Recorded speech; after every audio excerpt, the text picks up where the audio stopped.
Surat police હવે UP વાળી કરવાના મૂડમાં દેખાઈ રહી છે। આવું એટલે કહી રહ્યા છે કેમ કે છેલ્લા 4 દિવસમાં સુરતમાં બીજી વખત એવું બન્યું છે કે પોલીસે આરોપીના પગમાં ગોળી તરી દીધી છે। શું સમગ્ર મામલો, આરોપીના પગમાં કેમ ગોળી મારવામાં આવી છે તેની વિગતે ચર્ચા કરીશું। નમસ્કાર, હું છું પ્રથમ મોદી, આપ જોઈ રહ્યા છો નિર્ભય ન્યૂઝ। સુરતમાં છેલ્લા ઘણા સમયથી અસામાજિક તત્વો બેફામ બન્યા છે। હત્યાનો બનાવો પણ દિવસે ને દિવસે વધી રહ્યા છે। તો આ બધાને હવે કંટ્રોલમાં લાવવા સુરત પોલીસે યુપી વાળીનો રસ્તો અપનાવ્યો છે અને હવે લિંબાયત વિસ્તારમાં બનેલી આ ઘટના જેને આખા શહેરમાં જોવા જઈએ તો ચકચાર મચાવી દીધો હતો કેમ કે 17 વર્ષના નિર્દોષ સગીરની હત્યા કરીને ફરાર થયેલા રીટા ગુનેગાર રાહુલ જોગીને પકડવા પોલીસે જ્યારે હુમલો કર્યો ત્યારે પોલીસે આરોપીના પગમાં ગોળી મારી દીધી। આખી ઘટનાની જો વિગતે ચર્ચા કરીએ તો તારીખ 10 મેની એ રાત જ્યારે 17 વર્ષના અનુરાગ ઉર્ફ રાજ પવાર તે પોતાના મિત્ર સાથે બાઇક પર મોબાઈલની દુકાને પેમેન્ટ લેવા જઈ રહ્યો હતો। રસ્તામાં રાહુલ જોગાની જે શખ્સ છે તે બાઇક સાથે સામાન્ય ટક્કર થાય છે અને એક સામાન્ય બોલાચાલીનું તેનું પરિણામ એ આવે છે કે રાહુલ જોગી એ આવેશમાં આવીને પોતાની પાસે રહેલું ચપ્પુ કાઢીને અનુરાગની છાતીમાં ઝીકી દે છે। એક સામાન્ય અથડામણ હત્યામાં ફેરવાઈ જાય છે। હત્યા કરીને રાહુલ જોગી ફરાર થઈ ગયો। લિંબાયત પોલીસની અલગ અલગ ટીમો જે છે બનાવવામાં આવી। આરોપીની શોધખોળ માટે તજવીજ હાથ ધરી લેવામાં આવી અને પોલીસને બાતમી મળી કે સવારના 5 થી 6 વાગ્યાનો સમય હતો ત્યારે પોલીસને ચોક્કસ બાતમી મળી કે રાહુલ મીઠીખાડી વિસ્તારમાં એક પાણીની ટાંકી પાસે અવાવરૂ જગ્યાએ છુપાયેલો છે। પોલીસની ટીમ જ્યારે ત્યાં પહોંચી ત્યારે દ્રશ્યો ત્યાં કંઈક અલગ જ હતા।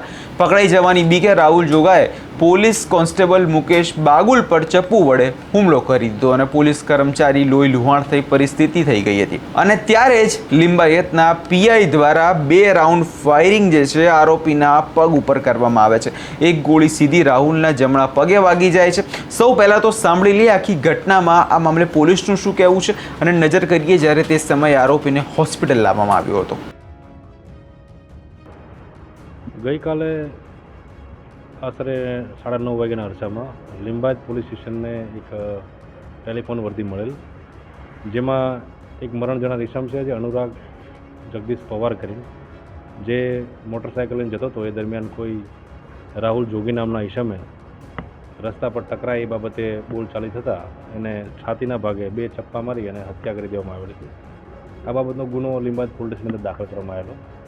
આરોપીની શોધખોળ કરવા માટે લિંબાયત પોલીસ સ્ટેશન દ્વારા અલગ અલગ ટીમો બનાવવામાં આવી અને આરોપીને શોધખોળ કરવા માટે જે કંઈ ગતિવિધિ ચાલુ કરવામાં આવેલી એ દરમિયાન આજે સવારે વહેલા આશરે 5:30 વાગ્યાના અરસામાં લિંબાયત પોલીસને બાતમી મળેલ કે આ કામનો આરોપી જે રાહુલ સંજય રાઠી છે જે લિંબાયત મીઠીખાડી વિસ્તારમાં ટાંકી પાસે હોવાની હકીકત મળતા પોલીસ ટીમ સાથે ઉપરોક્ત આરોપીને પકડવા જતાં આરોપીને પોતાના કમરમાંથી ચપ્પુ કાઢી અને અમારી ટીમના એક પોલીસ કર્મચારી છે જે મુકેશભાઈ બાગુલ ના ઉપર હુમલો કરેલ, જેઓને ઈજા થયેલ। ત્યારબાદ બીજા પણ હુમલો કરતાં મેં સ્વ બચાવ માટે 1 રાઉન્ડ હવામાં ફાયર કરેલું। તેમ છતાં આરોપી તાબે નહીં થતા અને અમારી ટીમ ઉપર બીજો હુમલો કરવાની પૂરી શક્યતા રહેતા બીજો રાઉન્ડ મેં ફાયર કરતાં એના પગમાં ફાયર કરતાં એના જમણા પગમાં ગોઠીના નીચેના ભાગે એને ઈજા થયેલ છે। ત્યારબાદ આ આરોપીને સારવાર માટે નવી સિવિલ હોસ્પિટલ લાવવામાં આવ્યો છે।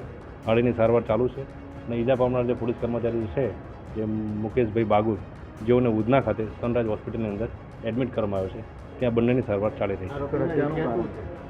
આરોપી વિરુદ્ધમાં 17 ગુના દાખલ થયેલા છે। મારામારીના 2 વખત પાસા પણ થયેલી છે।